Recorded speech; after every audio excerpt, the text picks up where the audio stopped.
अथ झुमक रे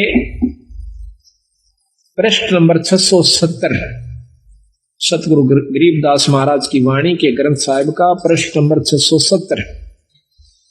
नाभ कमल में बैठिए रे झुमकरा, चल बंक नाड़ के घाट सुनो रे झुमकरा।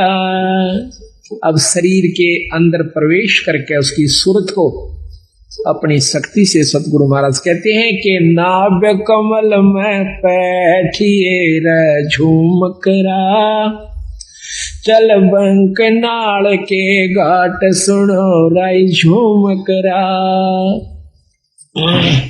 नाभि कमल अंदर सूरत समो और नाभि कमल है सुंडी के पीछे ने, इसमें चलिए और वहां से फिर बंक नाड़ एक नाड़ी से पतली सी उसके महा का प्रवेश जब ये सूरत करती है वह नाड़ी सुरंग के समान लगती है। जैसे दूरबीन को उल्टी तरफ से देखा है इतनी होती है, वह कम से कम 20 फुट लंबी नजर आ कर है और बहुत चौड़ी नजर आएगी दूरबीन। हम ये लेवल मशीन होती थी हमारे महकमे में, उसको जब उल्टी तरफ देखते थे वह इतनी होती है एक बिलांत की, और उल्टी तरफ से देखते तो वह कम से कम 10 फुट की उतना चौड़ा लंबा उसका विस्तार नजर आया करता था उस लेंस के कारण। इसी प्रकार जब ये आत्मा ये जीव उस बंक नाड़ में प्रवेश करता है तो फिर ऊपर को यानी इन हड्डी के बिल्कुल साथ साथ अंदर की तरफ रीढ़ की हड्डी जिसको मेरुदंड भी कहते हैं, इसको कड़का बांस भी कहे से, इसके साथ साथ से अंदर की तरफ चलती है। उसमें काफी बंक है, ऐसे नो मोड़ के कभी यूं भी घूम जाती है मेरुदंड के साथ से, कभी सीधी चल रही है, कभी यूं मुड़ जाती है, कभी यूं घूम रही है, इसको बंक नाल कहते हैं। ये कई प्रकार की हैं। इस हर एक शरीर की न्यारी न्यारी बंक नाल है। सूक्ष्म शरीर भी है, स्थूल शरीर की न्यारी है, सूक्ष्म शरीर की बंक नाल अलग है, कारण की अलग है, और फिर इस बंक नाल के पार जीव ने जाना हो सके। नाभि कमल में बैठिए रे झुमकरा, चल बंक नाड़ के घाट सुनो रे झुमकरा। इला पिंगला फेरिए रे झुमकरा, उतरो ओगट घाट सुनो रे झुमकरा। इला इला नाड़ी है बाई और पिंगला है दाई। इला पिंगला फेरिए, एक प्राणायाम करना पड़ता है जिसमें पहले इला से सांस लीजिए, फिर पिंगला में छोड़ दीजिए, फिर उल्टा ही पिंगला से वापस लीजिए, वापस फिर इला से छोड़ दीजिए। एक प्राणायाम हो गया। इसको ज्यादा करने से वो सुषुम्ना का यानी तीसरी जो नाड़ी है जहां से जैसे ये सांस गया फिर दूसरा वापस है, इनके बीच में एक और सुराख है, यानी ये नाक दोनों तरफ से जैसे अपना यहां पर बंद है, ये आगे जाकर के थोड़ा सा अंदर में घुस जाता है। अंदर में घुस के इसके अंदर आर पार स्थान है, जैसे को पशु का नकेल गाल दे नाक फोड़ के और उसमें सुराख, ऐसे इसमें बीच में सुराख है एक बहुत बारीक, और उस सुराख में फिर एक और सुराख है जो ऊपर न चढ़ता है, वो सुषुम्ना द्वार है। तो वहां कहते हैं सुषुम्न स्वरत लगाइए रे झुमकरा, वो खोलो बजर कपाट सुनो रे झुमकरा। अंदर जो वस्तु है वो वहां से शुरू होगी, वो अंदर बजर कपाट से और वो सतगुरु के नाम की कृपा से खुल सकते हैं। योगी लोग अपनी साधना से खोलते हैं, बहुत वर्ष बीत जाते हैं, और नाम की कृपा से सतगुरु की रजा से इस नाम का इतना प्रभाव होता है, अंतःकरण साफ होकर ये रोम रोम करनाने लग जाएगा। आत्मा समय समय पर रह रहकर ईश्वर को रोना शुरू कर देगी, तो समझो आपका सब कुछ खुल गया, सुषुम्ना भी खुल गई, ब्रह्मरंध्र भी खुला हुआ है। तो जब तक प्रेम जीव में नहीं आता तब तक मुक्ति का अधिकारी नहीं होता।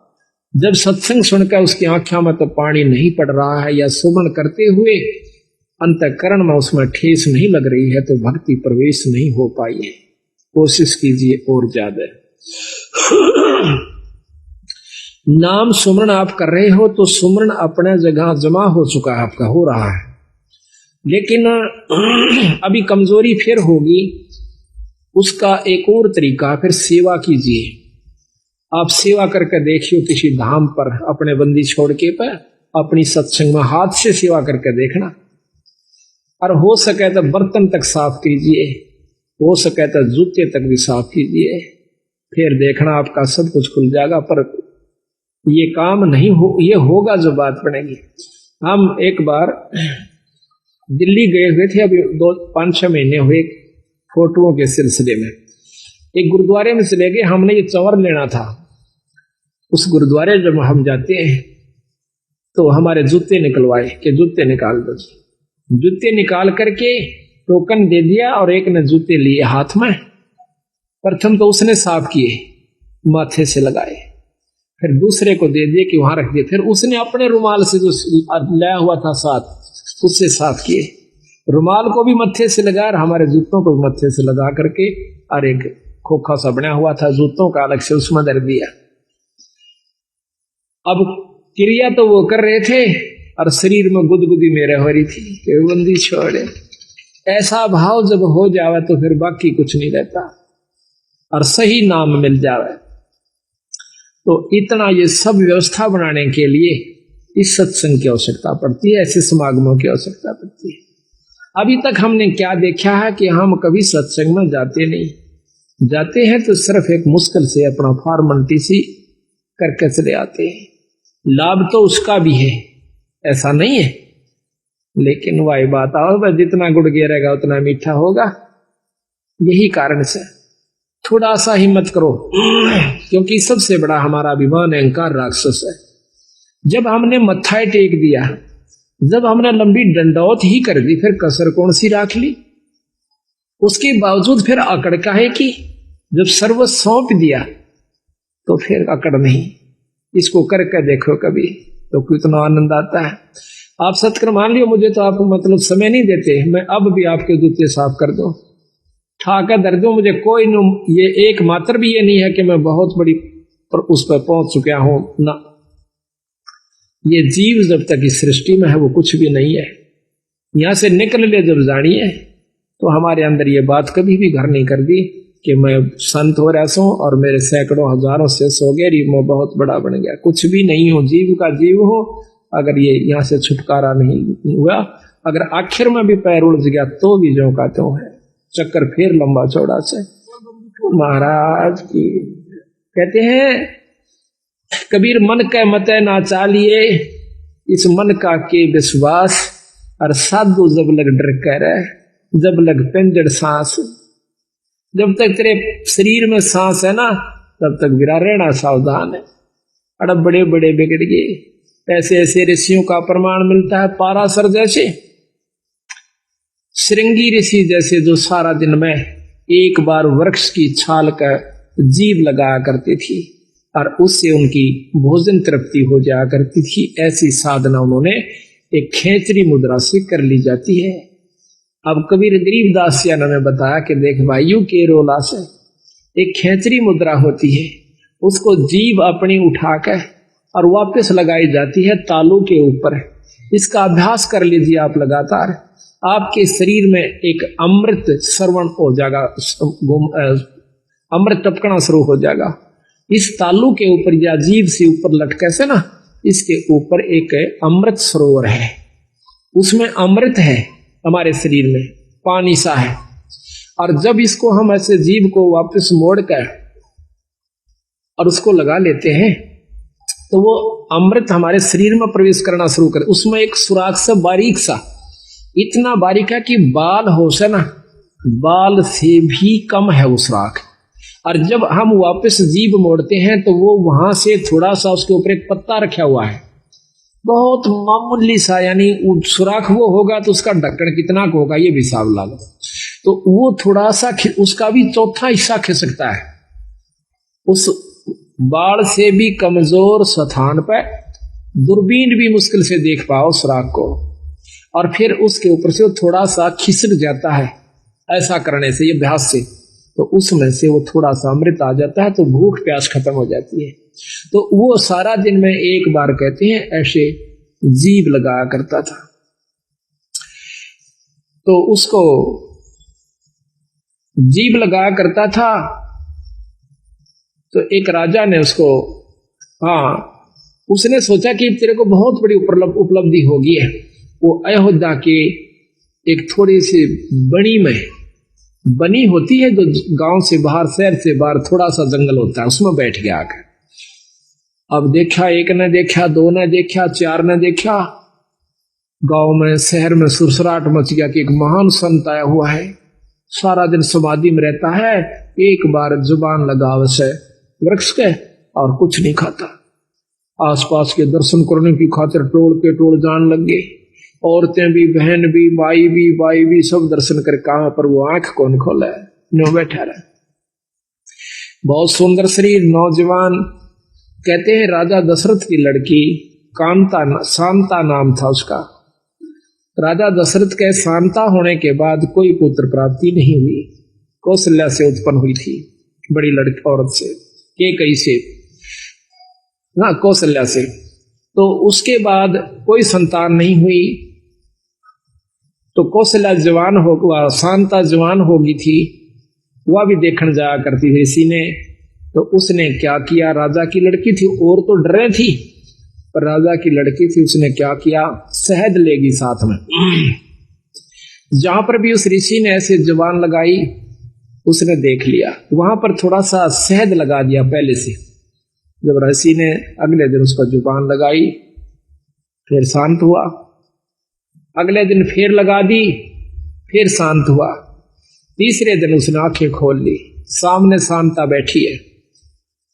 तो वो भोजन भी साथ बना के ले जाया करती कि जिस दिन आंख खोले महाराज को मैं भोजन कराऊं। भोजन करा दिया। कहने का तात्पर्य यह है कि आखिर में श्रृंगी ऋषि और शांता का विवाह हो जाता है। राजा दशरथ विवाह से मना करता है कि मैं ब्राह्मण के घर में क्षत्रिय को नहीं, क्षत्रिय की लड़की का शादी नहीं कर सकता। शांता उनके साथ चली जाती है,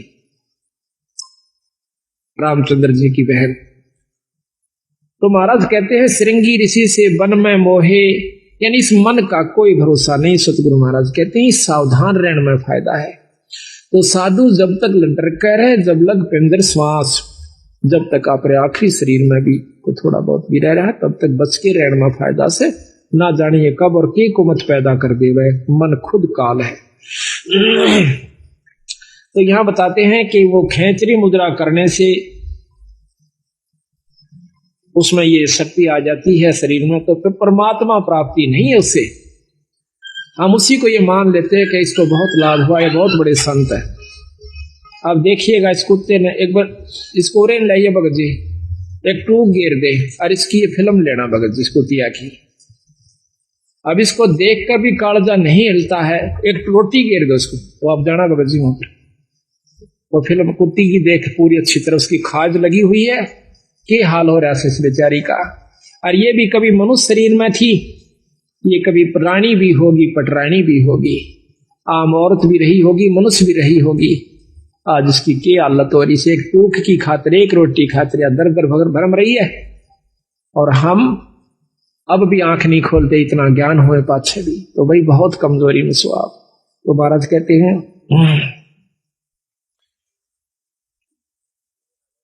सुषमण सोरत लगाइए राय झूमकरा, वो खोलो बजर कपाट सुनो राय झूमकरा। काया नगरी जद बसे राय झूमकरा, जद घर आवे आठ सुनो राय झूमकरा। ये काया नगरी जब बसेगी, जब भगवान भजन के काबिल होगी, जब इसमें सील, संतोष, विवेक, अक्षमा, भाव, भक्ति, नम्रता, दया, ये 8 प्रकार की व्यवस्था उत्पन्न हो जाएगी, अहंकार खत्म हो जाएगा। काया नगरी जद बसे राय झूमकरा, जद घर आवे 8 सुनो राय झूमकरा। द्वादश बांध लगाइए राई झूमकरा, नक सरवर पे ध्यान सुनो राई झूमकरा। शंख पदम उजियार है रे झूमकरा, जा कोट कलास सिभान सुनो राई झूमकरा। फिर उस ईश्वरीय शक्ति का आप दर्शन कीजिए। जादो नाम रुआ फूल है राई झूमकरा, अक्ष वृक्ष अस्थान सुनो राई झूमकरा। राय चमेली केवड़ा रे झूमकरा, सूरजमुखे शोभान सुनो राई झूमकरा। सुरत नरत दो अंसनी रे झूमकरा, मान सरोवर नाम सुनो रे झूमकरा। के अंदर जब आप जाओगे, अंदर ईश्वरीय शक्ति की आपको झलक होना शुरू होगी। अब कोई तो शुरू में ही प्रकाश नजर आता है, कोई भी इष्ट है, कोई भी देव है, उसका प्रकाश होता है। योगी जन या साधक जन, भगत जन, एक बार थोड़ी सी ऊपर झलक हो जाती है किसी प्रकाश की, किसी इष्ट की, तो वो सोच लेता है कि मैंने बहुत कुछ प्राप्ति होगी। तो कहते नहीं, अभी तो बहुत ऊपर जाना है। जैसे 0 के बल्लभ का भी प्रकाश होता है और 60 के बल्लभ का भी प्रकाश होता है, 100 का भी, मरकरी का भी, 1000 वाट के का भी, पर उसमें अंतर होता है। इसी प्रकार हर इष्ट में, हर परमात्मा में ब्रह्म, परब्रह्म, पूर्ण ब्रह्म, इनमें सब मंत्र बताया सतगुरु महाराज ने कि जब तक आप पूर्ण ब्रह्म से नहीं आपका संपर्क होगा, वो भक्ति नहीं मिलेगी, तब तक आप मुक्त नहीं हो सकते। लेकिन अभी तक जो ये झलक दे रहे हैं, जो झुमकरा को, राम राय को ज्ञान था 3 लोक की भक्ति का, वही बता रहे हैं। अनभय मालन ओ तेरी रे झुमकरा, फूलन सेज बिछाई सुनो राई झुमकरा। छतर सिंहासन श्वेत है रे झूमकरा, पलकों चौरा डुराई सुनो राई झूमकरा। अरस देवंगना गाँव ही रे झूमकरा, अनहद सबद घमोड़ सुनो रे झूमकरा। बिन पग का जा पंथ है रे झूमकरा, मकर तार की डोर सुनो राई झूमकरा। और कहूँ कुछ और है रे झूमकरा, बिन देही का देव सुनो रे झूमकरा। स्वर्ग रसातल में बसे रे झूमकरा, जाके कर ले सेव सुनो राई झूमकरा। 3 चरण चिंतामणि राय झूमकरा, गर्दन गरीब मरोर सुनो राय झूमकरा। इस प्रकार सतगुरु महाराज उनको बता रहे हैं कि भाई इस प्रकार आप अंतःकरण में जा, अपने अंदर में, शरीर में प्रवेश कीजिए, फिर उस ईश्वर का, ईश्वरीय शक्ति का आप लाभ लीजिए। अगर जब तक आप ये लाभ नहीं पाओगे, तब तक ऊपर की बातें तय पूर्ण लाभ प्राप्ति नहीं होगा। केवल पाठ मात्र से भी लाभ नहीं है, केवल आपको धाम पर जाने से भी लाभ नहीं होगा, केवल सत्संग मात्र कराते रहने से ही लाभ नहीं होगा, जब तक आप अपने अंतःकरण में झांक कर नहीं देखोगे। लेकिन इन सारा के बिना ये काम नहीं हो सकता। ये कार्य सारे जरूरी हैं। खेत को पहले संवारा जावा से, उसको संवार करके फिर बीज बोया जाता है। बीज बोने के बाद इसकी बहुत संभाल करनी पड़ती है, जब जाकर के हम उसकी पूरी परिपक्व फसल ले सकते हैं। इसी प्रकार परमात्मा के नाम पर लगने से पहले सत्संग की आवश्यकता होती है। नाम लेने के बावजूद सेवा, सत्संग और दान धर्म की पूरी आवश्यकता पड़ती है। साधुओं की सेवा, संतों की सेवा, सत्संग की सेवा, ये भी साथ चलेगी। जिस प्रकार खेत में बीज बोने पाते हैं, उसमें खाद, पानी, रखवाली, सारी चीज की आवश्यकता पड़ती है।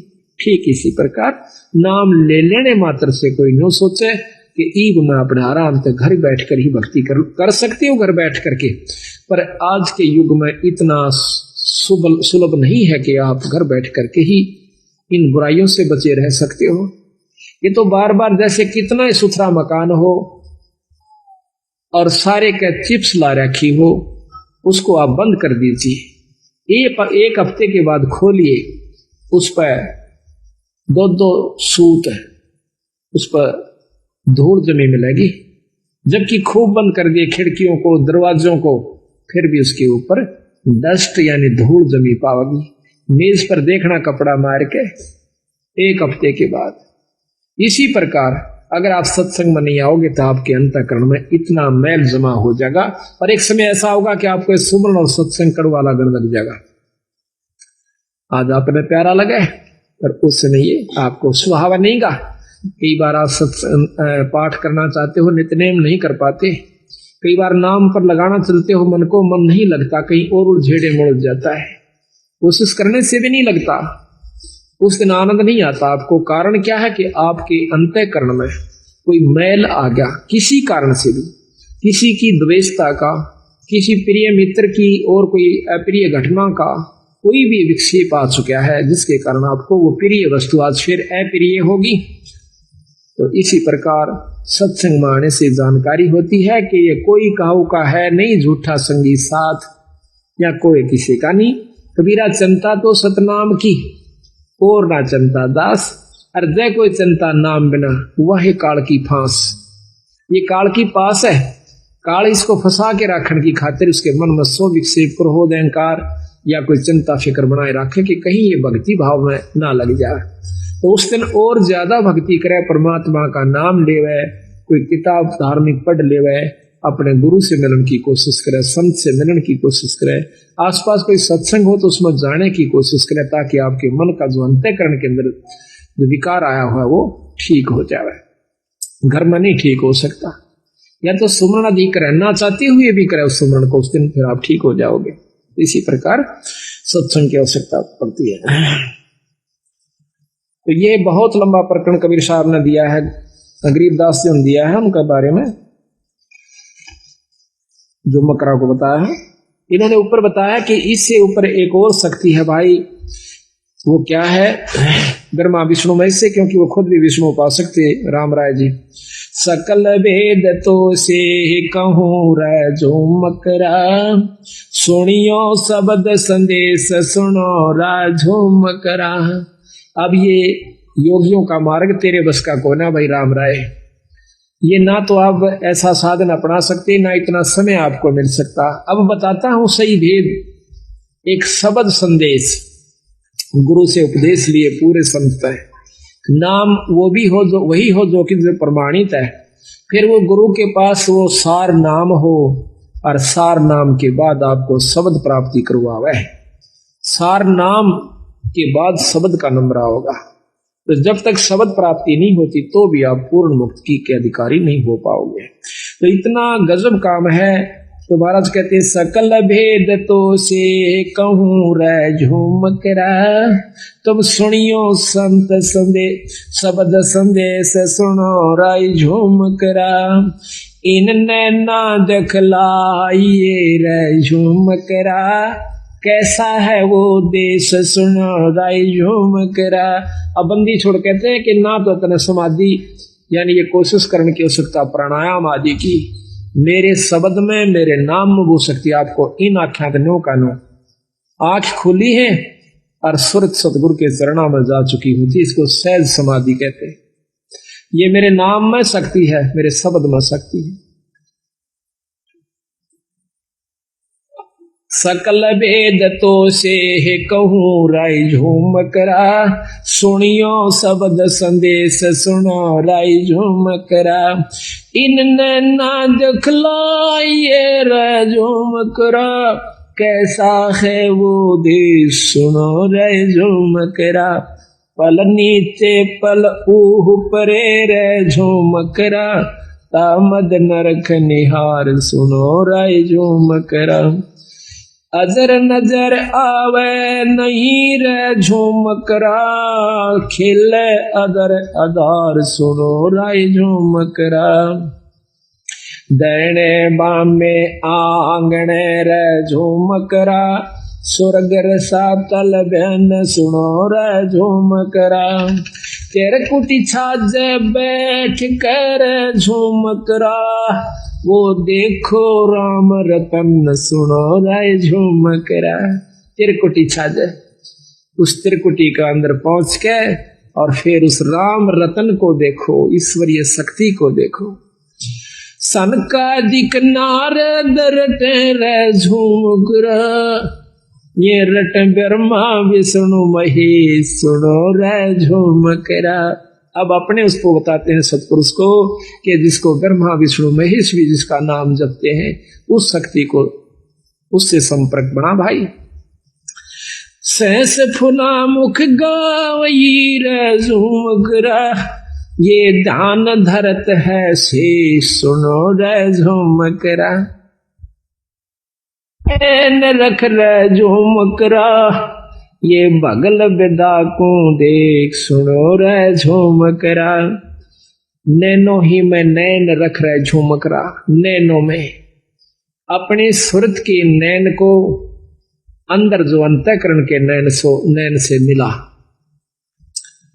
दास गरीब अतोल है रे झूमकरा, अवगत पुरुष अलेख सुनो रे झूमकरा। वो पूर्ण ब्रह्म परमात्मा सतपुरुष सतलोक के अंदर है और उससे आप संपर्क करो। ऊपर क्या क्या चीज बताई महाराज ने कि सतलोक में क्या है। अदर सरोवर अदर हंस रे झूमकरा, अदर नदी परवाह सुनो रे झूमकरा। अदर नान स्नान है रे झूमकरा, अदर मछ मन राह सुनो रे झूमकरा। अदर बाग बेले बने रे झूमकरा, अदर फूल गुंजार सुनो रे झूमकरा। अदर समाधि लाई रे झूमकरा, अदर देख दीदार सुनो। और ऊपर समाधि लाइए फिर आपको क्या क्या चीज दिखाई देंगे। अदर राग रंग होते है रे झूमकरा, अदर रास बिलास सुनो रे झूमकरा। अदर सरा साहेब धनी रे झूमकरा, अदर चौर खैवास सुनो रे झूमकरा। अदर नगर अवगत बसे रे झूमकरा, अदर वृक्ष विस्तार सुनो रे झूमकरा। अदर सुराही फिरत है रे झूमकरा, अदर होवे जो नार सुनो रे झूमकरा। अदर पाक प्याले फिरे रे झूमकरा, अदर बसे मतवार सुनो रे झूमकरा। अदर बीज भूमि अदर रे झूमकरा, अदर तमाम जुहार सुनो रे झूमकरा। अदर गलीचे बेच रही रे झूमकरा, अदर मुजरा हो सुनो रे झूमकरा। दास गरीब अधर बसो रे झूमकरा, अदर सुरत पेरो सुनो रे झूमकरा। कहते हैं उस परमात्मा को ध्यान से देखिए और ऊपर सुरत पिरो जैसे सुई में धागा पोया करें। कितनी सावधानी से उसको करना पड़ता है। तो इस प्रकार सुरत को महाराज कहते हैं ऊपर करो। तो जब उस राम राय की बहुत लंबा प्रकरण से आज पौन घंटे का मार्ग बहुत न्यारे न्यारे विस्तार से सतगुरु महाराज ने इसमें दे रखा है। हर चीज के हर पहलू के ऊपर उसको बताया। फिर वो प्रश्न करता है कि महाराज कि हमने तो ब्रह्मा विष्णु महेश इन्हीं शक्तियों की जानकारी थी, लेकिन महाराज आपने तो बहुत कुछ बताया है, इसके बारे में हमें ज्ञान नहीं। तो क्या कहते हैं, भाई पूरब देश हमारे है रे झूमकरा, कोई न जाने भेव सुनो रे झूमकरा। गगन मंडल में रहते है रे झूमकरा, दिन देही का देव सुनो रे झूमकरा। अनहद जंग बजा वहीं रे झूमकरा, है जंदा जगदीश सुनो रे झूमकरा। सिर पर सायब सत्य है रे झूमकरा, आया बिस्वे बीस सुनो रे झूमकरा। इस प्रकार महाराज ने बताया है कि वो परमात्मा सतपुरुष उस सतलोक में रहता है जिसके पढ़ने से जीव की, जिसको पाने से जीव की पूर्ण मुक्ति होती है। फिर उसने पूछा है राम राय ने कि महाराज भगवान विष्णु और भगवान शंकर, ब्रह्मा जी, माता जी, ये भी परम शक्तियां हैं। उन्होंने बताया कि हाँ शक्तियां हैं, पर भाई ये 3 लोक की परम शक्तियां हैं, ये 3 लोक के मालिक हैं, 3 लोक के अंदर ये पूर्ण समर्थ है। पर 3 लोक की जो व्यवस्था है इस ब्रह्मांड की, वो सुन लीजिए। अपने किए हुए कर्म का जीव भोग भोगता ही रहेगा, जन्म मरण भी होता रहेगा, आपकी मुक्ति नहीं हो सकती। तो राम राय कह नहीं महाराज, मुक्ति तो 4, चौथी मुक्ति 4 मुक्ति हो जाती है। तो चारों मुक्तियों का वर्णन करती है बंदी छोड़ कहते हैं कि चौथी मुक्ति के योगी जन कहाँ जाते हैं? परम चौथी मुक्ति है, वो ब्रह्मलोक में चले जाते हैं।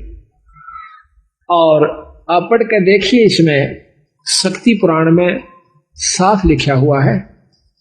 और सुख सागर है एक बहुत अच्छे संत के द्वारा रचित, उसने लिखा है कि जो योगी जन बहुत अच्छी समाधिस्थ होकर के और बहुत अच्छी साधना कर लेते हैं, वो ब्रह्मलीन हो जाते हैं।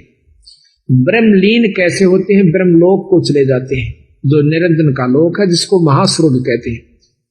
उसमें अपनी की हुई कमाई को खाए के कोई 10 लाख वर्ष, कोई कई युगों तक, और चौथी युग मुक्ति ऐसे होती है जब तक ये महाप्रलय नहीं होती, तब वो स्वर्ग में रहेगी वो जीवात्मा। और जब उसकी चौथी मुक्ति खत्म हो जाएगी, वो फिर जीव रूप के अंदर इस मृत मंडल में ऐसे चक्र काटेगा जिस प्रकार आज हम काट रहे हैं। तो राम राय कहने लगे महाराज इसका कोई समाधान नहीं है कि ये जीव मुक्त हो जाए। अख है भाई, पर वह कड़वी दवाई है, तुम ले नहीं सकते। है आसान पर कड़वी दवाई है। और कड़वी क्यों महाराज? कड़वी न्यू है कि तुम जिस रंग में रंग चुके हो इससे ऊपर नहीं उठ सकते। हम इन शक्तियों का आदर करते हैं, हम इन शक्तियों का यथोचित आपको लाभ व स्थान बता रहे हैं, और वही आपके शास्त्र बता रहे हैं। और फिर हम यहां से कति छुटकारा आपको दिवा करके और अपने लोक में ले जाओगे, सतलोक में। वो कहा महाराज सतलोक, वो सचखंड सुन्यासी, हाँ सचखंड, वो कौन सा है? कि वही विष्णु लोक सचखंड है। हाँ वो भी सचखंड है, विष्णु लोक भी सचखंड है, वो सतलोक है। लेकिन असली देखो, राजधानी तो चंडीगढ़ भी है और राजधानी दिल्ली भी है। तुमने राजधानी शब्द सुना है और उसकी जानकारी को ना, कि राजधानी चंडीगढ़ में किस शक्ति की स्थान वास है और दिल्ली के अंदर किस शक्ति का वास है, यही मैं बताना चाहूं सो आपने कि विष्णु लोक भी सतलोक है बीरा, पर सतलोक एक और भी है जिसके सबके ऊपर जिस शक्ति का पूर्ण रूप से वास है। क्या है वो? पूर्ण ब्रह्म परमात्मा, उसके ऊपर कोई शक्ति नहीं है।